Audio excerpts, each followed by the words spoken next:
Bismillahirrahmanirrahim. Assalamualaikum warahmatullahi wabarakatuh. Semangat pagi teman-teman. Oke, baik teman-teman. Hari ini kita akan membahas soal latihan pada subtema yang keempat. Silakan teman-teman bisa dilihat di halaman 169. Nah, tadi kan teman-teman sudah mengisi. Sekarang saatnya teman-teman untuk mengoreksi hasil jawabannya. Apabila masih keliru, boleh dibetulkan. Nah, di sini Bunda akan bantu mencoba menjawab kunci jawabannya itu yang betul A, B, atau C, ataupun D. Silakan teman-teman simak ya. Pertanyaan yang pertama, Melani, titik-titik, makanan apa yang baik untuk kucing Anggora, Dok? Nah, di sana teman-teman bisa dilihat ada tanda tanya. Berarti pertanyaannya, kata yang tepat untuk melengkapi kalimat tanya di atas adalah apa, siapa, mengapa, di mana. Nah, teman-teman ingat, Bunda pernah mengatakan bahwa ada beberapa kata tanya ketika kita akan memulai wawancara atau ketika kita sedang mewawancarai seseorang. Apa itu menunjukkan sesuatu, kemudian atau menunjukkan barang, bisa menunjukkan benda.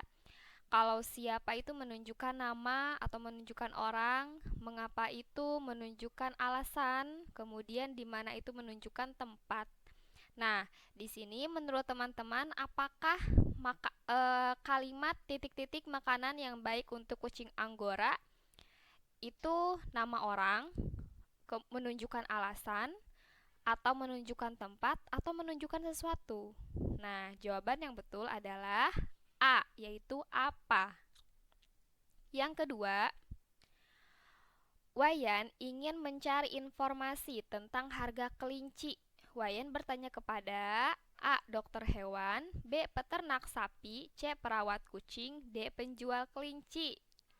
Nah, gak mungkin kan kalau kita pengen tahu harga kelinci nanyanya ke peternak sapi ya. Jadi jawaban yang betul itu adalah penjual kelinci, D. Kemudian yang ketiga, dalam mementaskan drama terdapat istilah latar atau disebut A. Pemeran cerita, B. Tata letak panggung, C. Pembaca narasi cerita, atau D. Pesan cerita. Nah, Bunda jelaskan satu-satu ya. Pemeran cerita. Pemeran cerita itu sama dengan eh, tokoh ya, pemeran utama, tokoh dalam sebuah cerita. Mungkin teman-teman pernah membahas dongeng bahwa dalam dongeng itu ada yang dinamakan dengan tokoh utama gitu. Nah, kemudian yang kedua, yang bagian B, tata letak panggung. Tata letak panggung itu misalnya aksesorisnya, kemudian hal-hal apa saja yang sekiranya itu membantu ketika seseorang akan mementaskan drama. Yang keempat itu pembaca narasi cerita, atau dalam dongeng itu bisa disebut dengan uh, dalangnya gitu. Kemudian pesan cerita. Kalau pesan cerita ini hikmah apa sih yang dapat kita ambil dari satu teks cerita gitu. Nah, ini pesan cerita ya, ada pesannya. Nah, menurut teman-teman, latar itu disebut dengan disebut apa? A, B, C, atau D? Nah, yang betul itu adalah jawabannya B, tata letak panggung. Oke, lanjut ya. Pertanyaan, bagaimana cara menyayangi hewan peliharaan, Dok? Gitu katanya. Kemudian narasumbernya bilang, tergantung hewan apa yang dipelihara. Jika yang dipelihara adalah kucing, cara menyayanginya adalah merawatnya dengan baik, mencukupi kebutuhannya, makan dan minumnya, juga memberi kasih sayang seperti mengusap-ngusap bulunya, menyediakan tempat tinggal yang layak. Nah, pertanyaannya nomor 4 ini adalah, berikut ini yang bukan cara menyayangi kucing adalah, ingat yang ditanyakan adalah bukan cara, berarti kecuali dari cara merawat kucing yang disebutkan oleh narasumber di atas. A. Memberi makan dan minum. Harus tidak ketika kita mempunyai seekor kucing harus memberi makan dan minum. Yang B, memberi kasih sayang, seperti misalnya mengusap-ngusap bulunya. Bagian C, menyediakan tempat tinggal, gitu. Atau yang D, menghukum jika buang kotoran. Nah, yang namanya itu apa tuh menurut teman-teman? A, B, C, atau D? Jawaban yang betul adalah D, menghukum jika buang kotoran. Nah, ini yang bukan ya, yang kecuali. Oke, lanjut. Nomor 5. Alat yang digunakan saat wawancara, kecuali. Alat yang digunakan saat wawancara kecuali A. Perekam, B. Buku catatan, C. Komputer, atau D. Alat tulis. Yang kecuali ya berarti yang tidak termasuk teman-teman. Perekam perlu tidak ketika kita mewawancarai supaya kita ingat lagi apa yang dibicarakan narasumber? Boleh kita rekam. Ya, berarti termasuk ya. Kemudian yang B, buku catatan. Boleh kita menulis misalnya apa yang dikatakan narasumber kita catat. Nah, itu pun membantu. Kemudian yang C, komputer. Perlu nggak sih ketika kita mewawancarai seseorang terus kita bawa-bawa komputer? Teman-teman tahu komputer? Ya mungkin kalau laptop itu bisa jadi ya, karena kan laptop bentuknya masih kecil. Tapi kan kalau komputer itu udah besar ya bentuknya. Masa kita ke bawa-bawa gitu kan? Kemudian yang D, alat tulis. Nah, boleh nggak sih kita bawa pulpen? Tentu dong, kalau misalnya ada buku catatan, berarti kita pun harus membawa pulpen. Nah, jadi yang kecuali di sini adalah jawabannya C, yaitu komputer. Oke, kita lanjut teman-teman. Oke, lanjut pada nomor 6 ya teman-teman. Nah, di sini muatan matematika. Kita sudah masuk ke matematika. Gambar yang diarsir menunjukkan pecahan. Nah, yang diarsir itu yang diwarnai. Lihat teman-teman, yang diwarnainya ada berapa? 1, 2. Kemudian seluruh lingkarannya ini dibagi menjadi berapa? Ada 8. Nah, menuju pecahan, bilangan pecahan atau lambang pecahannya seperti apa? A, 4/8, B, 2/8, C, 1/8, atau D, 3/3. Ingat, tadi yang diarsirnya ada 2. Cari teman-teman, yang mana A, B, C, atau D. Yang betul itu adalah B, 2/8. Selanjutnya, lambang pecahan 5/7. 5/7. Lihat teman-teman jawabannya. A, B, C, atau D. 5/7. 5 itu posisinya ada di atas karena dia pembilang. 7 itu posisinya ada di bawah karena dia penyebut. A, B, atau C? Yang betul jawabannya adalah B, 5/7. Nomor 8. Gambar yang menyatakan 2/3. Pecahannya adalah A, B, C, atau D. Nah, teman-teman ingat aja, lihat 2/3. Berarti teman-teman cari dalam A, B, atau C, atau D itu yang diarsirnya hanya 2. Kemudian lihat juga bagian bawah, dia angka keseluruhannya itu 3. Oke, jawaban yang benar adalah A. Nih, 2/3. Selanjutnya nomor 9. Satu buah melon dibagi menjadi 8 bagian. Setiap bagian bernilai 1 buah melon. Ingat, 1 buah berarti angka 1 menjadi 8 bagian. 1 itu sebagai pembilang atau dia posisinya ada di atas, kemudian 8 itu sebagai penyebut posisinya ada di bawah. A, B, C, atau D? Yang betul jawabannya adalah C. Oke, selanjutnya. Oh, maaf, kayaknya masih di bawah. Nomor 9. Oh, ini. Nomor 10.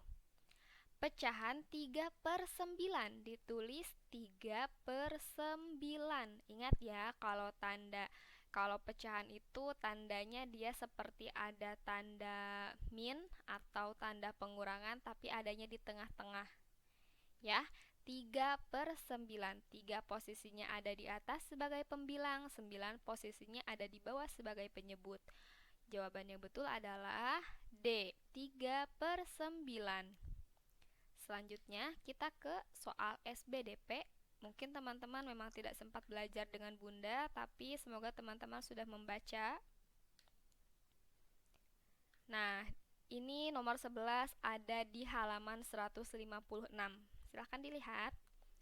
Nah, gambar di atas adalah contoh karya, kolase, mozaik, montase, atau aplikasi. Kalau kolase, teman-teman mungkin pernah ya membuat kolase misalnya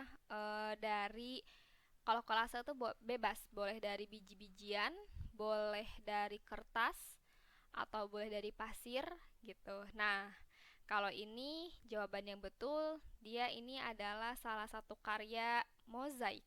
Jawabannya itu B. Teman-teman bisa dilihat informasinya ada di halaman 156. Selanjutnya nomor 12. Nomor 1 lihat, ada kertas, penggaris, gunting, pinset. Di antara yang disebutkan di atas yang merupakan bahan untuk membuat prakarya. Ingat di sini adalah bahan. Ada bahan dan alat. Ada bedanya ya teman-teman, bahan dan alat. Nah, di antaranya yaitu yang betul jawabannya di sini adalah A, nomor 1, kertas. Karena penggaris, gunting, dan pinset itu termasuk pada alat, bukan bahan, ya. Selanjutnya nomor 13. Bahan berikut dapat dipotong dengan gunting kecuali. Nah, gampang banget kan teman-teman? A, kertas, B, batu, C, kain, atau D, plastik. Bahan berikut yang dapat dipotong dengan gunting kecuali berarti yang tidak termasuk. Kertas teman-teman bisa digunting? Bisa. Batu, bisa nggak ya kita gunting batu? Teman-teman coba gunting batu. Mungkin malah guntingnya yang kalah sama batu ya. Kemudian C itu kain. Kain bisa digunting. Plastik apalagi. Jadi yang kecualinya adalah B, batu. Ya. Oke, selanjutnya kita beralih pada halaman 198. Oke, Bunda perbesar. Seni melipat kertas origami berasal dari A, Jepang, B, Korea, C, Amerika, D, Cina. Nah, di mana ayo teman-teman? Ada yang pernah baca? Ini ada loh informasinya di halaman, sebentar Bunda lihat. Ada di halaman 171 tentang kertas origami. Nah, jadi seni melipat kertas origami itu berasal dari Jepang, yaitu jawabannya A. Selanjutnya nomor 15, seni menggunting kertas disebut A, mozaik, B, kolase, C, montase, atau D, kirigami. Ini pun sama, informasinya teman-teman bisa lihat di halaman 171. Jawabannya adalah D, yaitu kirigami. Ya, seni menggunting kertas itu disebut dengan kirigami. Silakan teman-teman lihat di halaman 171. Selanjutnya, muatan PKN. Oke, kita masuk ke soal PKN teman-teman. Nomor 16. Di dalam keluarga inti yang berperan sebagai kepala keluarga pada umumnya adalah ayah, ibu, anak, nenek. A, B, C, atau D? Teman-teman mungkin sudah pernah menulis ya, dalam keluarga itu ada ayah, ibu, adik, kakak, terus yang lain-lainnya. Terus teman-teman juga ditulis perannya. Nah, peran kepala keluarga pada keluarga itu adalah A, ayah. Kemudian nomor 17. Orang tua wajib menasihati anak, sedangkan anak wajib ketika kita dinasihati, kita sebagai seorang anak harus bagaimana? A, mengabaikan nasihat orang tua, tidak peduli, dibiarkan saja. Atau B, mendengarkan nasihat orang tua. C. Membantah nasihat orang tua, sama tidak mendengarkan juga, atau mengabaikan ya maksudnya. Atau D. Membiarkan nasihat orang tua. Yang mana jawabannya? Oke, yang betul adalah B. Mendengarkan nasihat orang tua. Selanjutnya, nomor 18. Profesi yang sesuai gambar di atas. Lihat teman-teman, dia sedang menggambar denah rumah, ada ruang tidur, ada kamar mandi. Nah, kira-kira gambar seperti ini dia profesinya apa ya? Nah, pilihannya A. Dokter, apakah dia seorang dokter? Atau B. Polisi, apakah dia seorang polisi? C. Petani, atau D. Insinyur? Jawaban yang betul adalah D. Insinyur. Oke, selanjutnya nomor 19. Profesi nelayan memiliki pekerjaan. Profesi nelayan. Nah, nelayan itu pekerjaannya apa? A. Menangkap ikan, baik di sungai atau di laut. B. Bercocok tanam, baik di ladang atau sawah. C. Mengoperasikan mesin di pabrik. D. Membuat aneka kerajinan dari tanah liat. Nah, profesi nelayan pekerjaannya apa teman-teman? A, B, C, atau D? Yang betul jawabannya adalah A. Menangkap ikan. Kalau bercocok tanam, itu petani. Kalau mengoperasikan mesin, itu disebut juga dengan teknisi. Atau membuat aneka kerajinan, nah ini bisa disebut dengan pengrajin. Jadi jawaban yang betul adalah A. Selanjutnya, peralatan yang digunakan dokter untuk bekerja adalah, nah peralatan alat yang digunakan dokter ketika bekerja apa? A. Cangkul, B. Stetoskop, atau C. Kapur tulis, atau D. Sapu. Nah, teman-teman sudah pernah pastinya ya melihat dokter. Yang betul jawabannya adalah B. Stetoskop. Oke, lanjut sedikit lagi. Nah, sekarang kita muatan PJOK. Teman-teman bisa dilihat gambarnya, ada satu anak, dia posisinya asalnya di atas batu, mungkin di sini ya. Kemudian dia beralih dengan posisi yang sama seperti jongkok, tapi dia beda, asalnya dari ketinggian, terus dia apa nih namanya? Gitu ya. Apa? Aktivitas yang dilakukan anak pada gambar adalah menarik. Teman-teman pernah mungkin menarik tali, kayak gimana tuh? Kemudian mendorong, atau memutar, atau melompat. Nah, jawaban yang betul adalah melompat. D. Oke, kita next ke halaman. Nah, sedikit lagi teman-teman. Oke. Nomor 22. Permainan tersebut menggunakan aktivitas A. Memutar, B. Mendorong, C. Mengayun, atau D. Menarik. Silakan teman-teman dilihat gambarnya. Ini biasanya tuh suka ada di lomba Agustusan. Tanggal 17 Agustus pasti suka ada nih lombanya. Apa nih teman-teman? Dia memutar, atau dia mendorong, mengayun, atau menarik? Jawaban yang betul adalah D. Menarik, tarik tambang ya. Jadi mereka saling tarik menarik. Nomor 23. Garis yang menunjukkan tempat berakhirnya suatu perlombaan disebut A. Garis start, B. Garis finish, C. Garis batas, D. Garis tengah. Nah, garis akhir teman-teman, garis akhir apa? Start, kalau start itu mulai, finish, batas, tengah. Yang betul adalah B. Garis finish. Nomor 24. Permainan tarik tambang menggunakan peralatan berupa, nih teman-teman bisa lihat di gambarnya di yang nomor 22. Permainan tarik tambang dia menggunakan alat apa? A. Tali, B. Bambu, C. Kayu, atau D. Karet? Yang betul adalah A. Tali. Ya, tali. Mereka menggunakan tali. Nomor 25, nomor terakhir teman-teman. Dalam permainan, pihak Yang menang tidak boleh. Nah, ketika kita bermain, namanya bermain pasti ada yang menang, ada yang kalah. Nah, ketika kita bermain terus kita menang, teman-teman, kita tidak boleh bersikap apa? A. Senang, B. Sombong, C. Jujur, atau D. Adil. Senang boleh nggak sih ketika kita menang? Boleh, senang. Sombong? Boleh nggak sih kita sombong, mengangkuhkan diri, menyombongkan diri bahwa kita sudah menang? Boleh atau tidak? Kemudian jujur atau D yang adil? Jawaban yang betul adalah B, sombong. Jadi ketika kita bermain, pihak yang menang tidak boleh sombong. Oke teman-teman, terima kasih untuk menyimak videonya. Semoga jawaban teman-teman betul semua. Bunda yakin sih jawaban teman-teman pasti betul semua. Karena grade 3 ini hebat-hebat semuanya. Oke teman-teman, terima kasih. Wassalamualaikum warahmatullahi wabarakatuh.